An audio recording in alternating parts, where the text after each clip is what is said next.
I'm John Palino. Welcome to the show. This show is about where I sit with chefs, up-and-coming chefs, and some very well-established chefs and restaurant owners, and we kind of dig into the nitty-gritty and really what's behind them, and sometimes why they're actually doing this, because this is a tough business. So today on the show we have Jamie. Jamie's from, hey Jamie, how you doing? It's good to have you here.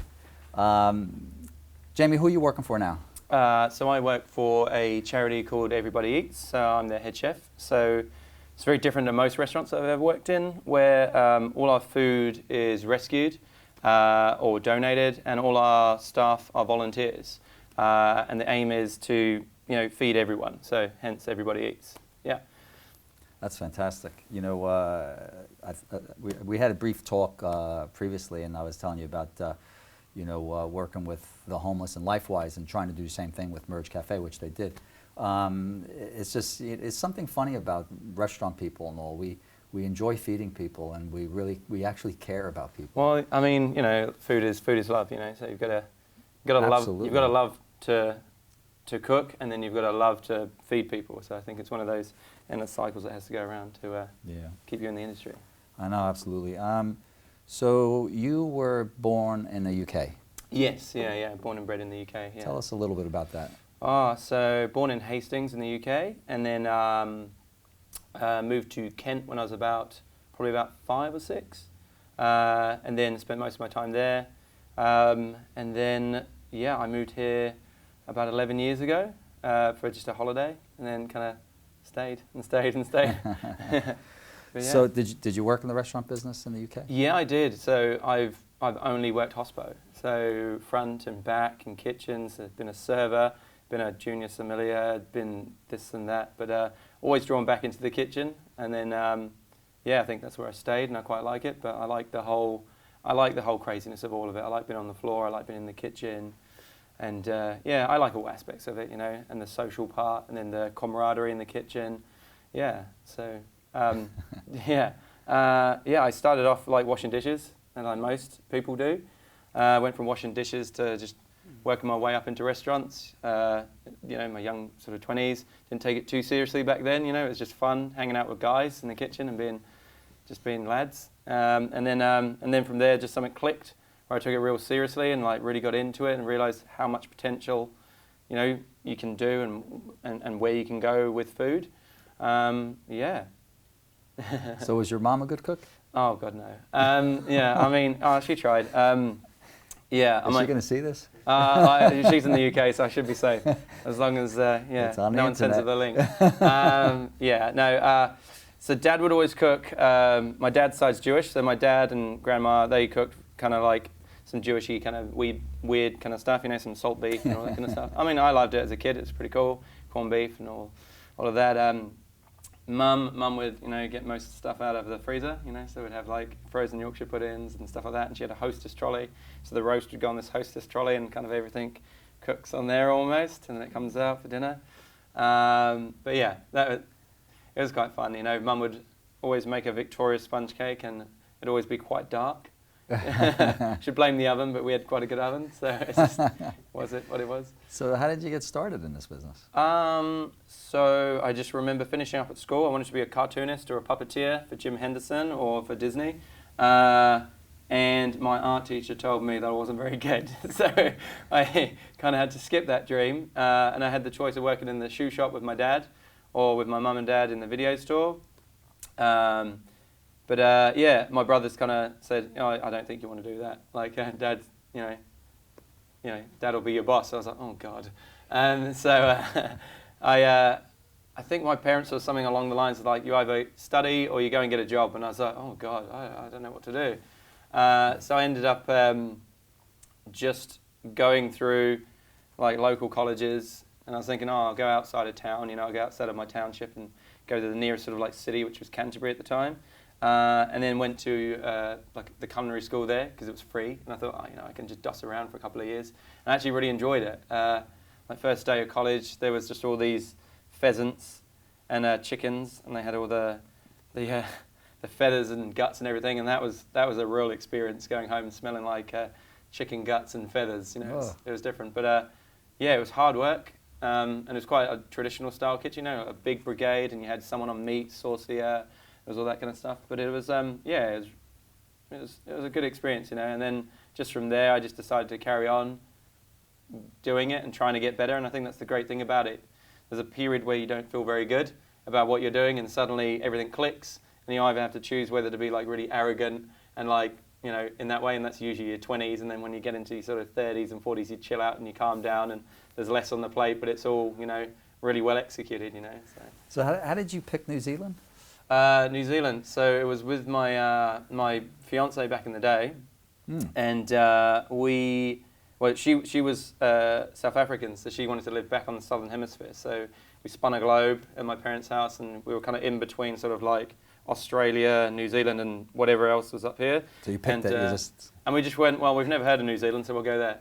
So that was pretty much it. So I didn't know, never prepared. I didn't look at anything about New Zealand. I just like to surprise. So I kind of like that, you know, like being surprised and not searching everything. And so that was 11 years ago. Yeah, about 11 years ago. Yeah. And you're not married now. No, not married now. No. So what happened with that? You know, I'm in the industry. She wasn't in the industry. It's quite hard to maintain a relationship sometimes with all the hours you do in the kitchen. And you know, I think, you know, to support someone who is in the industry, or support anyone who has a high pressure, high stress job, I think, you know, kudos to anyone who can put up with anyone in these kind of industries. I think she did a wonderful job. We were together like maybe, I think, like seven to 10 years. I can't really remember now, but it was a while ago. But yeah, she was really supportive, and she stayed with me for a long time through that, even though that was our main frustration a lot of the time, was not seeing each other. So like ships in the night, you know.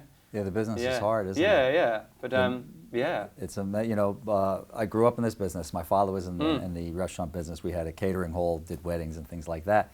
And you know, I had said to him when I was going to college, because he asked me, what are you going to study? And I said, hotel restaurant management. He's like, no way. And he said, you got to pick something else. So I said, all right, I'll be an actor. He said, oh, forget about it. Go back into the restaurant business. But he did say, if you stay in this business, you're never going to be married. And I never, you know, thought that he would have been right. And I finally got married, but only a year ago. And you know, the restaurant business really took away from pretty much every relationship. It's the hours, and it's and it's the days and the nights and you know, the weekends. It's all one, isn't it? You know, and it's usually, I mean, if you really want to do well, you got to do it 7 days a week, don't you? Yeah. You know, unless you're lucky enough that you don't have to, but it takes time to get there. Yeah, totally. So you're in New Zealand, and did you have any crazy experiences working in New Zealand? I think for me, the weirdest thing, or even if you had some crazy experiences in the UK, I'd love to hear about them. Oh God, I kind of grew up in the industry where, you know, everyone wanted to be Marco. You know, everyone wanted to be Marco. So everyone was kind of, you know, having little tanties, and quite, you know, it was quite an aggressive kind of kitchen. You know, it's quite, you had to be tough. You know, so, and I mean, I had 2 older brothers. You know, and like. You know, that's tough enough growing up with 2 older brothers. You know, they do the bullying at home, you know, so it's kind of fun. But I think for that, like my primary school and secondary school years, I was bullied horrendously. So for me to go into that kind of environment, I could deal with that. And, you know, I already had a tougher outer skin for it, because I just spent most of my years being bullied at school. So I was kind of like, I didn't really care about that. So I could kind of brush that off. I think the hardest thing was during that period where you try to show no weakness in a kitchen. You know, you've got all these guys, and if you tell one guy one thing, unless you really trust him or if you're really quite close, you know, that's coming back to you all the time in the kitchen. So I think really there was a period of like this, you know, harden up, kind of like, don't talk about it. You know, we don't talk about feelings. We don't talk about this kind of stuff. We just do the job. You're a machine. You're never sick. You're never ill. It doesn't matter how bad that burn is. You just keep going. So I think the hardest transition was when I came over here, to kind of lose that sort of like rigidness of just being really like, no, it's got to be right, it's got to be perfect, all this kind of stuff. So I learned how to be quite a bit more relaxed. Like, I learned to chill out a bit more in New Zealand, you know, because it, you know, it's just a cool place, you know. It's like, for me, it's a tropical island. It's got palm trees, you know. So are you saying it's easier here, or is it just laid back? No, I wouldn't say it was easy. I think just, you know, people appreciate, you know, just, you know, the work-life balance a little bit more, you know. And that was hard for me to understand that. I'm like, oh, a day off. What do I do with a day off? Like, I'll just do laundry or sleep, And then when you look outside and you see all the beauty that's around you here, like you're like, right, I really need to get out and just, go for a drive. 20 minutes, you're by the beach, So I think that was really interesting, trying to change my point of view of like always in a kitchen, always working, always focused on that. So trying to live a life and be in the industry was a big sort of, I'm trying to think of the word, but yeah, it was. It's crazy. That was the culture shock for me, because kitchens weren't as, I wouldn't say not as disciplined, because I'm sure they are just as disciplined, but there was certain things that I kind of noticed. We didn't really have cafes like you have cafes here. So for me, I started in a few cafes just to kind of get my footing, because I didn't want to go back to sort of like a fine dining thing or anything like that. I just wanted to let loose for a year, because it was my holiday when I first came over here. But I still found myself getting into that routine of like, what are you doing? It's not good enough. And sort of had that instilled in me, where it's kind of, that's the way you try and get your team together. It's quite slightly aggressive and slightly, passive aggressive kind of thing. And it's quite, but then sort of over time, you calm down. I think it's an age thing as well, like as you grow older, you chill out a bit more. You saw, I'm from New York, and people used to say, New Yorkers are very blunt. Yeah. It's not like, we just tell you the way it is. I remember when I opened my first bar here, which was Stark's at the Civic Theater. And, back in New York, if you told a bartender, hey, grab that customer over there, they'd say thank you, because their tip depends on that, Yeah. And they're like, oh, I didn't see them. So over here, my first business, or my first business where I had staff, and I said to the bartender, hey, go grab that customer over there. And he looked at me like, do you think I'm not doing my job? No, I'm just letting you know you missed them. Well, could you at least say please or something? Oh, are you kidding me? Just go get the customer.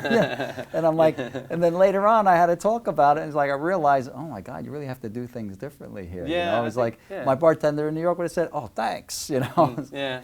Well, I think it's, culture can kind of play into it. There's different, the way in which you live and work in the UK and like here or like in New York, like the culture's different, and there's a different way of service, I think it's Cat's Deli, right? Cat's Deli are renowned. You queue up for ages, and it's like the most bluntest service you'll get, but it's the best pastrami sandwich you'll ever have. So it's kind of like Cat's Deli. Yeah, so it's kind of the chefs are cutting, and they give you a couple of pieces of meat so you could eat it and put $1 in the tip cup. Yeah, and so for most people, they'd get offended by being given a ticket.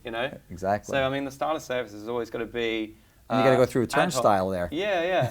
But like I think one kind of mentor that I had in the industry always said to me, you can never plan what you're going to say to the table when you get to the table, because even if there's a complaint or even if there's a compliment, you can't already have it in your head what you're going to say to the table, because it's not true, it's not real.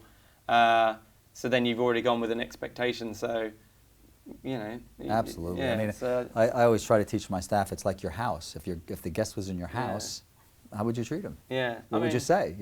Well, the first rule is that, in hospitality, you got to be hospitable, right? And that's what we aim to do. It's the opportunity actually to really talk to a customer even if there's an error, there's a mistake. That's all of a sudden you bring yourself down, and now you're really talking. Yeah. As opposed to being a server or an order taker, I remember being really young, and there was a customer that came in, and he was telling me a story about this restaurant he went to where he had the worst steak of his life, and then he had the best steak of his life, all in the same service.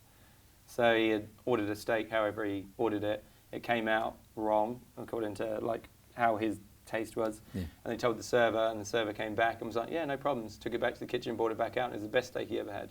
So just that one interaction of just having a server who was just like, yeah, sweet, got you, and just does it, just works with them, and there isn't a big issue about it. You're wrong. No, you don't know what you're talking about.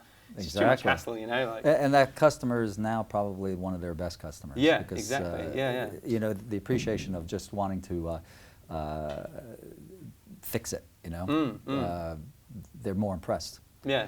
So yeah, there's opportunities when you even have errors. To turn that customer around to being a great customer. Yeah.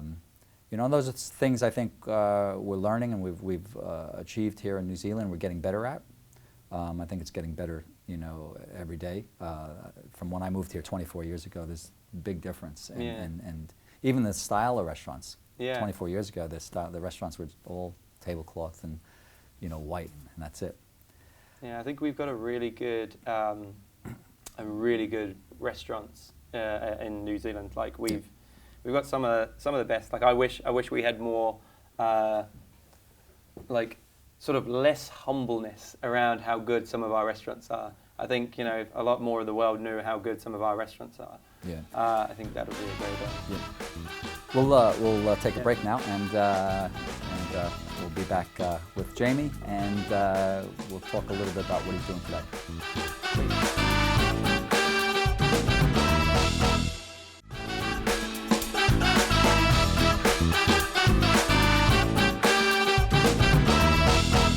Welcome back. We're here talking to Jamie from Everybody Eats, and so you moved to New Zealand. Tell me about a few of the places that you started working at here. Started here. Okay. Where was the first place? I worked at this cafe for a while, and it was right opposite the Domain. I think it was in like Carlton Gore Road. I think it was like Urban Cafe or something. And I was there for a good couple of years, and that was in my first year of working here, and which was kind of my holiday year. And then after that, we sort of stayed on, and then I went and got my residency through working there, so like worked to residence. And then from there, I worked at Moulton back when Michael Van Delzen, the guy from the food truck, he was there. Like that was him and his wife's restaurant, so I worked there for a wee bit. And then what did I do after that? Oh, I worked for Sue Fleischl at the Great Catering Company. Oh, okay. And I was there for a few years. That was a great experience because I'd never worked in catering. What year were you there? Ooh, oh my word. Maybe like 2000 and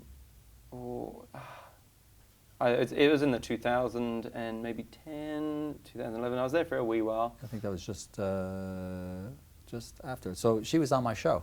Yes. She was the food critic on the kitchen job. Yeah. I think I was there during that time because I remember she'd pop off every now and again.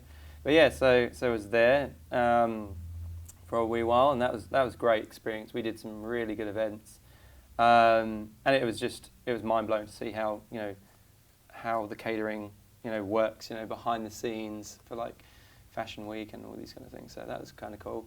And then I kind of met some of New Zealand's like top chefs would come through, and they'd do promotion for their cookbook, or they'd come and do testing up in our kitchen to do something like that. So that was pretty cool. And then after that, I just worked and dotted around a few different cafes and restaurants, trying to sort of find what I wanted to do again, because I'd done catering, and I'd gone from like working in sort of like a neighborhood fine dining restaurant, and I was kind of like, oh, where do I want to be? And this was all at the same period where I had a fiance, so I was kind of trying to find a way in which I could keep her happy, keep myself happy, progress my career in New Zealand, because I didn't just want to, do a 9 to 5, clock in, clock out kind of thing, because I like to get invested in what I do.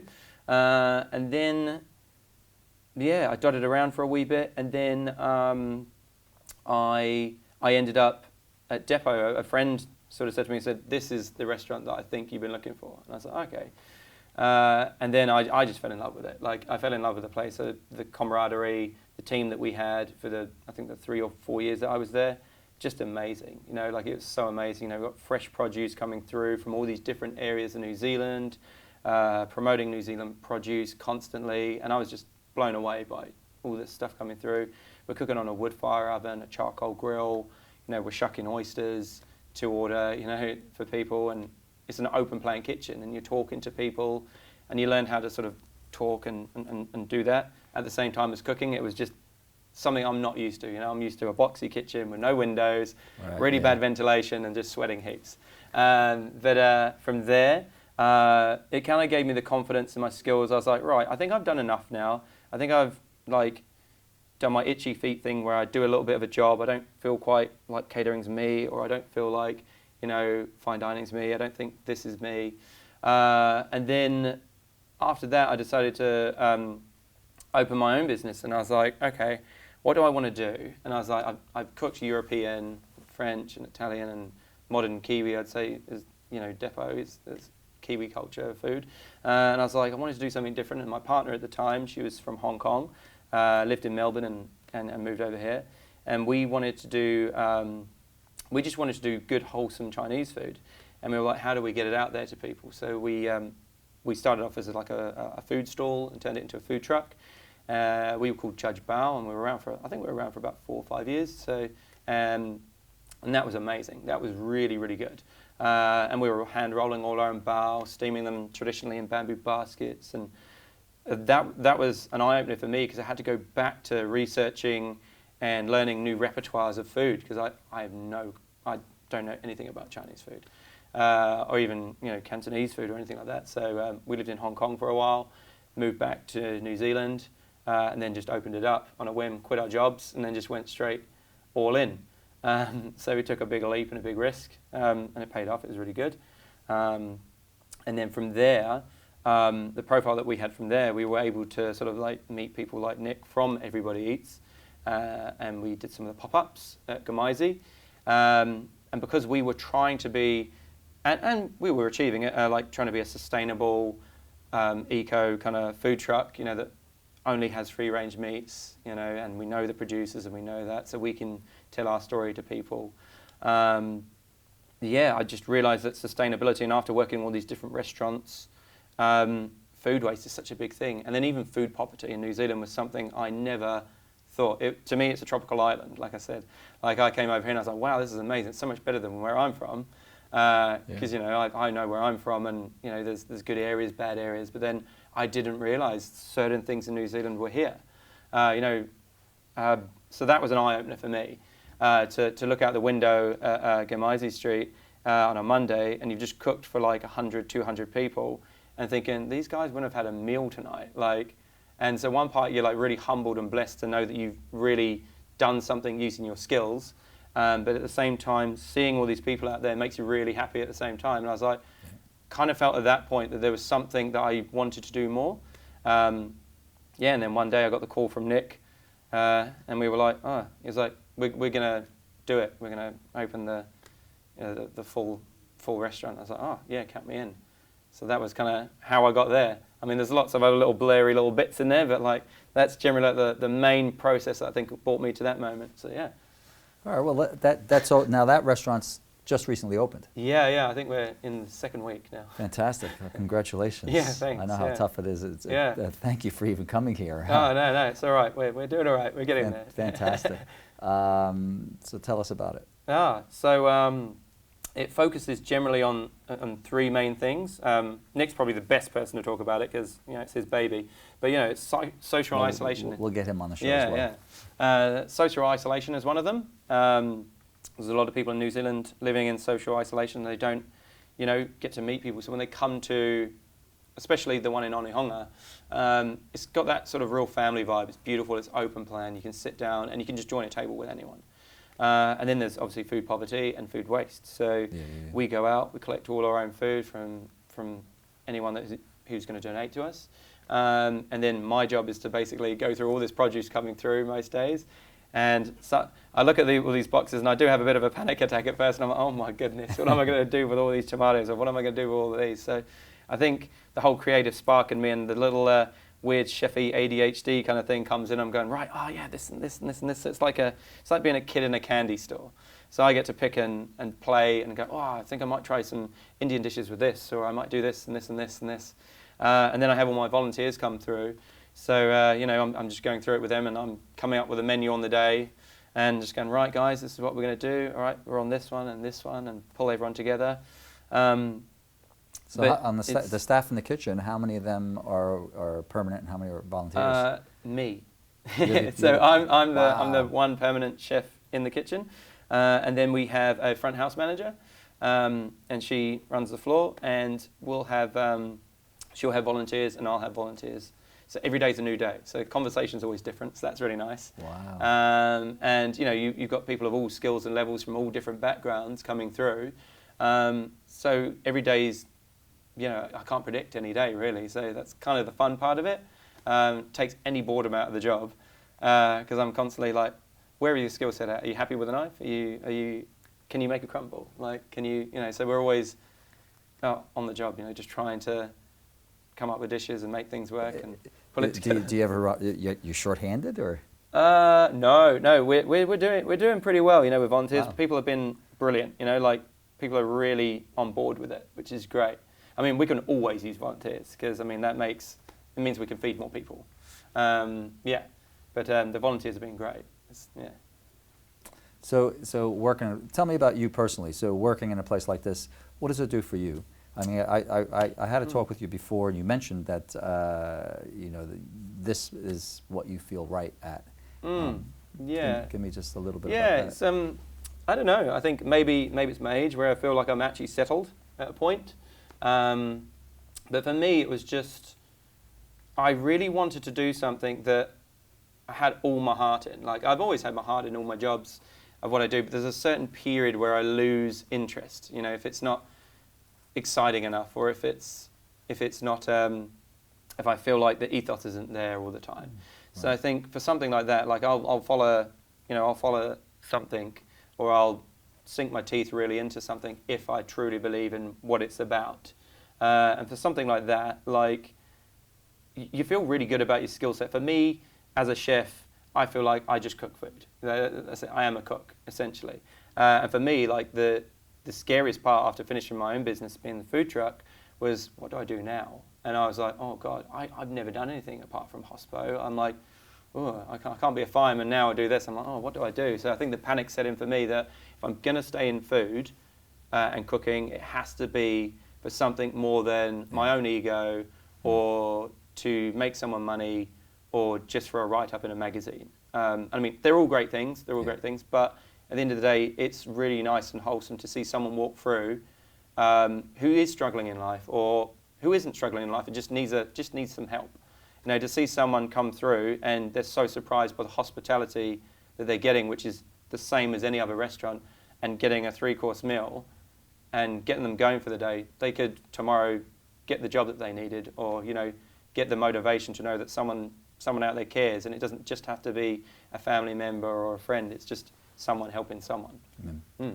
That's great. Yeah, that's great. So you probably go home thinking you've done something great. Yeah. Well, Jamie, it's great to have you on board. Thanks. We hope to keep reading about you in the future. You probably headlines will pop up that I'll see, and I'm like, that's great. We met Jamie, and he's a good guy.